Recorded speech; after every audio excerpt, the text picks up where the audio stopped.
وعلیکم ورحمۃ اللہ وبرکاتہ۔ پیارے دوستو، ایک انتہائی دلچسپ اور ایمان افروز واقعہ آپ کے گوشِ گزار کرنے لگا ہوں۔ اسلامی تاریخ کا یہ واقعہ ایک میدان جنگ سے شروع ہوتا ہے۔ ملک افغانستان کی سرزمین ہے اور کابل کا علاقہ ہے۔ اسلامی فوج کے لشکر نے ایک میدان میں پڑاؤ ڈالا ہوا ہے۔ تاریکی رات کا نصف حصہ گزر چکا تھا۔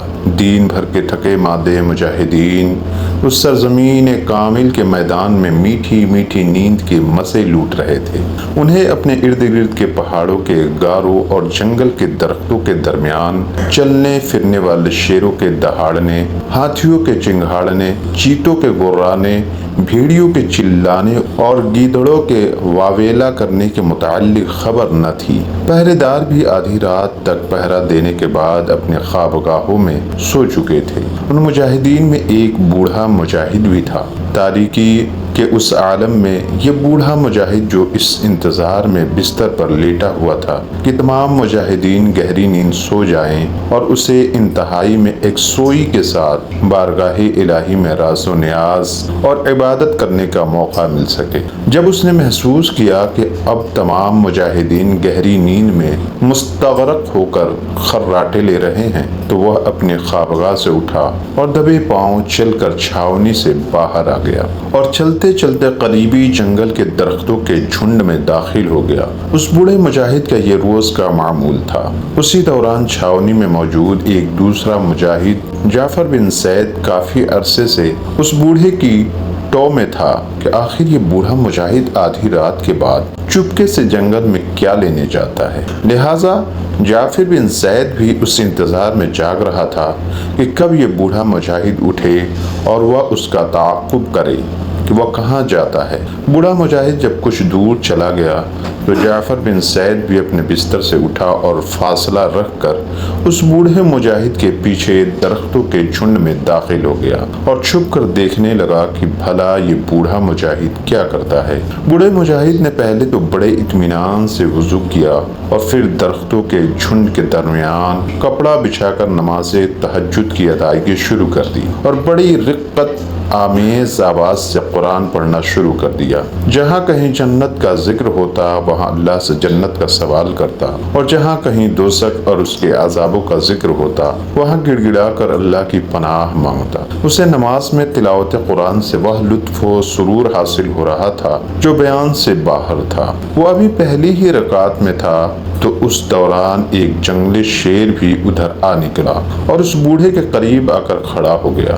درخت کے پیچھے چھپے جعفر بن زید کی جب نظر اس شیر پر پڑی تو مارے خوف کے لرزنے لگا اور جھٹپٹ قریبی درخت پر چڑھ گیا اور خدشہ محسوس کرنے لگا کہ یہ شیر ابھی اس بوڑھے مجاہد کو پھاڑ کھائے گا۔ لیکن بوڑھا مجاہد مطلقاً خوف زدہ نہ ہوا اور بدستور قرآن پاک کی تلاوت کرتا رہا۔ ایک دفعہ اس نے معمولی سی نظر ڈال کر شیر کو یوں دیکھا کہ گویا کوئی جنگلی چوہا ہو اور اسے ذرہ برابر بھی خاطے میں نہ لایا۔ جب اس نے قرات مکمل کر لی تو نہایت اطمینان سے رکوع میں چلا گیا اور اس نے بڑی رکعت کے ساتھ تسبیحات پڑھی اور پھر سیدھا کھڑا ہو کر بڑے ادب سے اللہ کی حمد و ثنا بیان کرنے لگا اور پھر بڑے خشوع و خضوع کے ساتھ طویل سجدے کرتا رہا اور ان سجدوں میں سسکیاں لے لے کر روتا رہا۔ اس بوڑھے مجاہد نے اس طریقے سے نماز پڑھی گویا کہ وہ باری تعالیٰ کو دیکھ رہا ہو۔ جب اس نے 2 رکعت نماز پوری کرنے کے بعد سلام پھیرا تو بڑے سکون اور حوصلے کے ساتھ شیر سے کہا، اے درندے، اپنا رزق کسی اور جگہ تلاش کر، مجھے اللہ نے تیری خوراک نہیں بنایا۔ جب شیر نے یہ جواب سنا تو گرجدار آواز سے دہاڑنے لگا۔ اس کی آواز اس قدر خوفناک تھی کہ گویا پہاڑ کو پھاڑ دے گی۔ تاہم بوڑھے مجاہد نے مطلقاً پرواہ نہ کی اور دوبارہ نماز میں مشغول ہو گیا اور پرسوز اور دینی آواز سے قرآن پاک پڑھنے لگا۔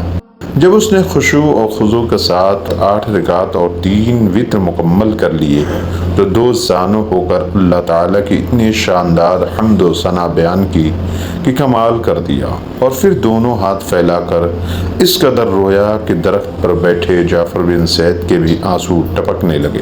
آخر میں اس نے اپنی طویل دعا اس التجا پر ختم کی کہ اے اللہ، تو مجھے دوزخ کی آگ سے بچا لے اور پھر میرے جیسا سیاہکار تجھ سے جنت کا سوال کرے۔ تو یہ چھوٹا منہ اور بڑی بات کے مترادف ہے۔ دعا مانگنے اور عبادت کرنے کے بعد پھر وہ دبے پاؤں واپس چھاونے میں آ گیا اور اپنے بستر پر خاموشی سے لیٹ گیا۔